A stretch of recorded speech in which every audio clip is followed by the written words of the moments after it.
सर्वप्रथम अगर त्यांनी ज्याचा बड्डे होता त्यांनी पडल्यानंतर त्या होल्डिंग पडल्याने मागितली आहे. पण मला या निमित्ताने ह्या ठाणे शहर अनाधिक होल्डिंगबद्दल मला बोलायला लागेल आणि मी त्या संदर्भात पत्रव्यवहार केलं आहे. या ठाणे शहर अनेक अनाधिक होल्डिंग आहेत, पण यांची ऑडिट केली का? नाही. आता हे ज्या होल्डिंगला ते लाईट घेतले, प्रत्येक मीटर आहे का? नाही आहे. मग संदर्भ एवढाच आहे की हे जे अधिकारी आहे का कारवाई करत नाही आहे? आणि आता होल्डिंग पडल्यानंतर कारवाई करणार का? म्हणजे एखादी घाटकोपरची घटना जी घडली, तिथं समजा एक 20-25 लोकं मेले, तर इथे लोकं मराठी वाट बघतायत का? हे अधिकारी करतायत का नक्की? फक्त या टक्केवारीमध्ये अटकलेले आहेत आणि ठाणेकरला मात्र वाऱ्यावर सोडलेलं आहे. पहिली गोष्ट तर कसं आहे, ठाण्यामध्ये किती अनधिकृत होल्डिंग आहेत हे ह्यांचा सर्वे केला आहे का? हा कोणाडे सर्वे नाही आहे. कधी पण कोणी पण स्ट्रक्चर ऑडिट करत नाही, डायरेक्टली उभे राहतात. अनधिकृत होल्डिंग ह्या नेहमी सरस उभे राहिले जातात आणि त्याचं कुठल्याही अधिकाऱ्याकडे ह्याची नोंद नाही आहे, हे माझं स्पष्ट मत आहे. दुसरी गोष्ट, तो होल्डिंग किती स्क्वेअर फीटाचा असावा हा पण महापालिकेने ठरवून दिलेला काय हे आहे, नियम आहे. तो नियम हा सरस मोडला जातो. त्याच्यानंतर जो होल्डिंग लावतो त्याने महापालिकेकडनं परमिशन घेतलं आहे का, त्याची पण एक पावती असते. ती पावती कंपल्सरी त्या होल्डिंगवर, त्या बॅनरवर लावावी लागते. ती अशी कुठलीच बॅनरवर कुठली पावती असते. आता तुम्ही बघा, महापालिकेच्या बस स्टॉपवर पण बघा, सरळ लिहिलेलं आहे, ठाणे महानगरपालिकेचे जे बस स्टॉप आहेत तिथे तुम्ही होल्डिंग लावू शकत नाही. तिथे काय त्याच्या मागे त्याचा कायदा लिहिलेला आहे की जर लावली तर परिवहन समिती ही तुमच्यावर कारवाई करेल. सरच बघा तुम्ही, आता पण बर्थडेची तुम्हाला बॅनर त्या बस स्टॉपवर लावलेली दिसतील. म्हणजे आपल्याकडे कायदा राहिलेलाच नाही आहे. दंड कुठे? दंड घेतच नाही आहे. मला तर पहिले तेच गोष्ट पडतं, दंड हा आहे का महापालिकेत ह्या गोष्टीला? ह्याचा हा दंड नसल्यामुळेच हा प्रकार वाढला जातो आहे, बाकी काहीच नाही याच्यावर आहे. ही घटना ही चुकीची आहे. होल्डिंग जे लावलेले आहेत ते पण चुकीचा, जो बॅनर पडला आणि जो लावलेला आहे ती जागा ही चुकीची आहे. आणि वस्तुस्थिती पुऱ्या महापालिका किंवा महापालिका क्षेत्रात बघितलं तर जागोजागी असे बॅनर लावले जातात. तर वॉर्ड ऑफिसरनी ते बॅनर काढले पाहिजेत, अतिक्रमण विभागाने बॅनर काढले पाहिजेत आणि लावणाऱ्यावरती योग्य ती त्याच्यावर कारवाई करणं पहिलं गरजेचं आहे. परंतु महापालिकेचा अशी कुठली नियमावली नाही आहे. फक्त होल्डिंग्स आणि जे काय त्यांच्याकडून जे इन्कम येतं त्याच्यावरतीच नियमावली आहे. पण असे काही राजकीय पक्ष असतील, इतर काही सामाजिक कार्यकर्ते असतील, इतर संस्था असतील, तर ते बॅनर लावतात. तर त्याची एक नियमावली करणं गरजेचं आहे आणि ते जागेवरच लावले पाहिजेत, वरती लटकते लावले नाही पाहिजेत.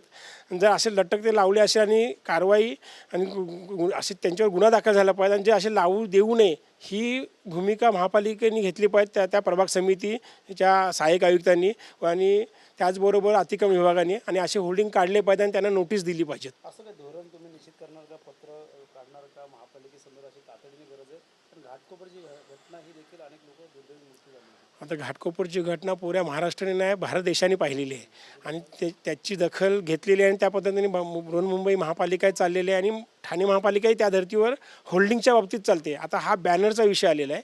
आता ह्या बॅनरबद्दल एक धोरणात्मक निर्णय घेणं महापालिकेने गरजेचं आहे.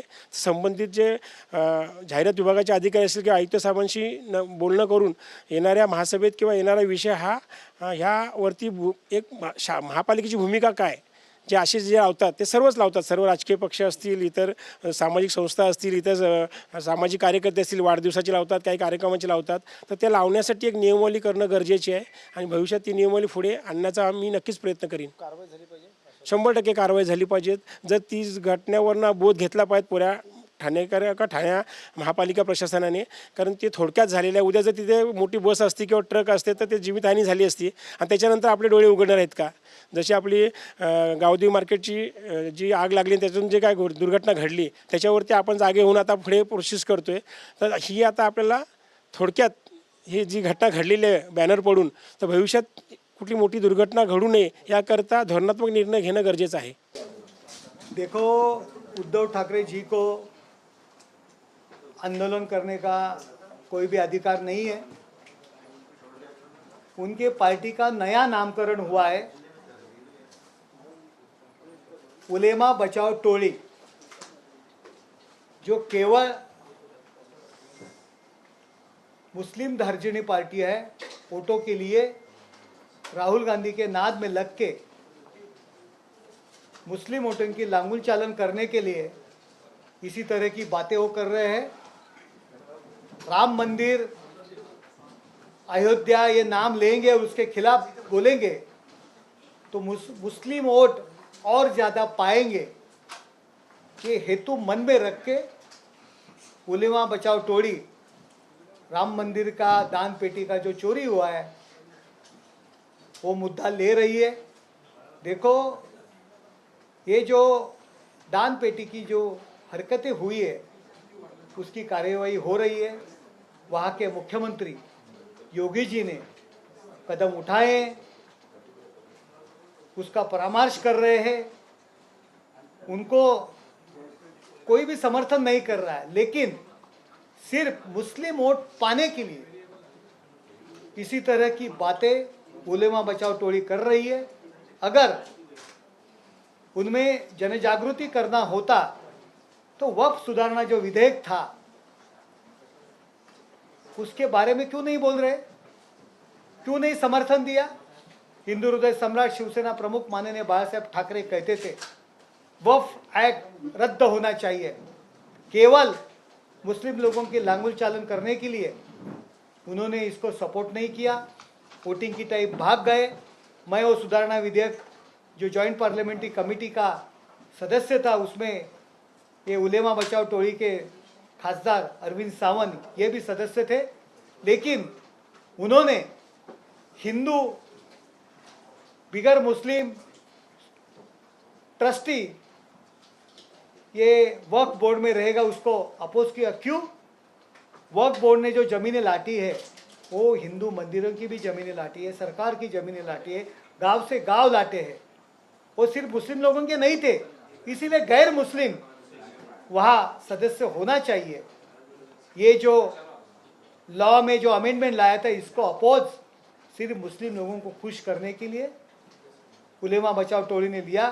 370वां जो कलम रद्द किया, बाला साहब ठाकरे कहते थे कि रद्द होना चाहिए, लेकिन कद्रूगिरी करके उद्धव ठाकरे जी ने ना पंतप्रधान ना गृह मंत्री नरेंद्र मोदी जी अमित शाह का अभिनंदन किया। तिहेरी तलाक के बारे में भी उन्होंने मुस्लिम लोगों को सपोर्ट किया, इसीलिए उनको अधिकार नहीं है। ये उलेमा बचाओ टोली है, मंदिर के बारे में बोलने का उनको अधिकार नहीं है। सर, जिस प्रकार से देखा जाए उन्होंने ये भी कहा है कि ये लूटने का कार्यक्रम चल रहा है, इनको जगह दिखाई जाएगी। देखो, लूटने का कार्यक्रम किसने किया ये सबको मालूम है। केवल राम मंदिर और अयोध्या इसके खिलाफ बोलेंगे तो मुस्लिम वोट पाएंगे, इसीलिए इनका ये बर्ताव चल रहा है। सर, देखो, एक मराठी में कहावत आहे, स्वतःचं ठेवायचं झाकून आणि दुसऱ्याचं पाहायचं वाकून। दूसरे के ऊपर टीका टिप्पणी करने की और खुद की जो गलती है वो कभी एक्सेप्ट नहीं करने की। उद्धव ठाकरे जी जब मुख्यमंत्री थे तब म्हाडा भर्ती घोटाला, आरोग्य विभाग का भर्ती घोटाला और शिक्षक पूर्व परीक्षा भर्ती घोटाला जो पेपर लीक हुए थे, तब उद्धव ठाकरे मुख्यमंत्री थे। तब क्यों नहीं उन्होंने रिजाइन दिया? वो उसके जिम्मेदार नहीं थे। इसीलिए ये सिर्फ राजनीति करने के लिए इसी तरह की बातें कर रहे हैं। सर, जो वांगचुक है उनके लिए उन्होंने फोन करके बताया कि आप अपने तबीयत ध्यान दीजिए, 16 दिन उनको हो चुके उपास करके। देखो, वांगचुक की जो तबीयत की ये सोच रहे उसके बारे में, जो शिवसैनिक रात दिन उनके लिए काम किया, जिंदगी बर्बाद की, उनका हार्ट का ऑपरेशन कभी होता है ना, कभी फ़ोन पे कभी बात किया, उनकी हलचल पूछा, कभी घर पे गए? ये कभी नहीं उनसे हो गया। काय के लिए बड़ी बड़ी बातें करते हैं? सिर्फ नेशनल पॉलिटिक्स में आने के लिए इसी तरह की जो वर्तणूक चल रही उस पर ध्यान देने की जरूरत नहीं है। सर, जिस प्रकार से देखा जाए संजय राउत लगातार ये बात कह रहे हैं कि मुख्यमंत्री देवेंद्र फडणवीस अगर दिल्ली में जाएंगे तो मुख्यमंत्री पद के लिए बावनकुळे जी है और एकनाथ शिंदे कभी भी मुख्यमंत्री नहीं बन सकते। देखो, संजय राउत के पास अब कुछ मुद्दे नहीं रह गए। उनको सब उनकी पार्टी को नगर सेवक छोड़ के जा रहे हैं, खासदार छोड़ के गए और अभी आमदार भी छोड़ के जाने वाले हैं। तो अभी कुछ मुद्दा नहीं है, तो उनको लग रहा है कि महाराष्ट्र के एनडीए में आपस में झगड़े लगाएंगे, इसी तरह की बातें करके, और आपको रोज रोज क्या बोलेंगे आपके सामने, तो कुछ नया बोलना चाहिए मीडिया में आने के लिए, इसीलिए इसी तरह की बातें करते हैं। लेकिन ऐसे बातें करने से एनडीए में कुछ नहीं होने वाला, हमारी जो मित्रता है वो कायम रहने वाली है। सिर्फ झगड़ा लगाने की कोशिश कर रहे हैं, ऐसा कुछ झगड़ा आपके बर्ताव से, आपके वर्तन से नहीं लगने वाले। सर, कन्हैया कुमार का एक बयान अभी सामने आया हुआ है, एकनाथ शिंदे जी की जो पार्टी है वो खाली महाराष्ट्र के लिए ही मर्यादित है, और इस प्रकार से उन्होंने टीका जो है। देखो, भारत के संसदीय जो संसद है उसमें भारतीय जनता पार्टी के बाद में सबसे बड़ी 13 एमपीस होने वाली हमारी पार्टी है। कन्हैया कुमार को कौन ध्यान देने वाला है? कभी उसका न्यूज़ आता है क्या? लेकिन एकनाथ शिंदे के खिलाफ बोलेंगे तो न्यूज़ में आएंगे, न्यूज़ में कन्हैया कुमार दिखेंगे। इसीलिए इसी तरह का स्टेटमेंट जो किया है उनके ऊपर कोई ध्यान नहीं देता। कौन कन्हैया कुमार, कौन पूछता है उनको? एकनाथ शिंदे जी के नेतृत्व में फिर एक वापस बार महाराष्ट्र में युति की सरकार आ गई। 60 आमदार एकनाथ शिंदे जी का चुन के आ रहे हैं। लोगों के मन में एकनाथ शिंदे, महाराष्ट्र की जनता के मन में एकनाथ शिंदे, कन्हैया कुमार क्या कहता है उसे कौन पूछता है? उसके नाम में कन्हैया है लेकिन उसकी वृत्ति कंस जैसी है, इसलिए उसके ऊपर ध्यान मत दो। सर, जिस प्रकार से देखा जाए 92 लाख जो लाडली बहना है उनका नाम कटा गया है, अभी जो विपक्ष है उसके ऊपर सवाल उठाने चाहिए। देखो, रूल्स और रेगुलेशन जो है उसके हिसाब से जो पात्र नहीं है उनका नाम रद्द हो रहा है, लेकिन लाडली बहन योजना कभी बंद नहीं होने वाली। शिंदे साहब ने ऐलान किया है, देवेंद्र जी ने ऐलान किया है कि जब तक हम हैं तब तक ये योजना बंद नहीं होगी।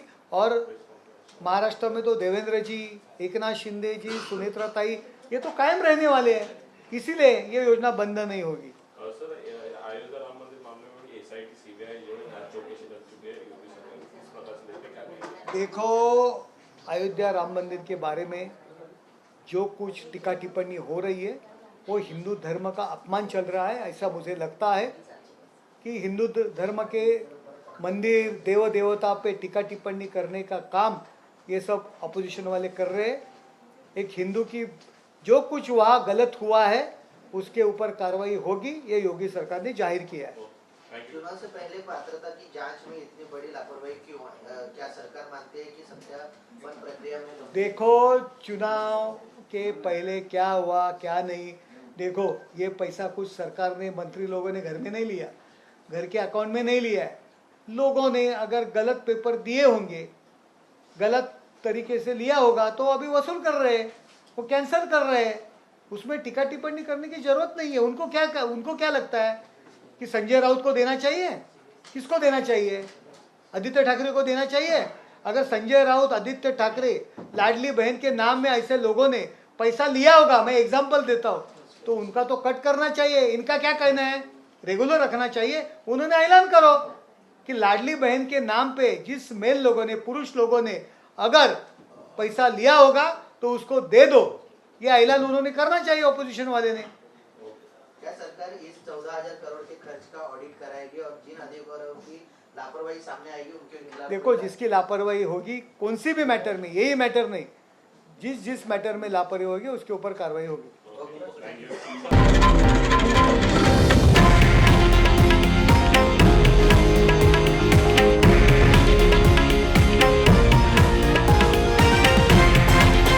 हे आहे देशातील नंबर 1 न्यूज नेटवर्क आणि आपण पाहत आहात TV9 मराठी, एकमेव।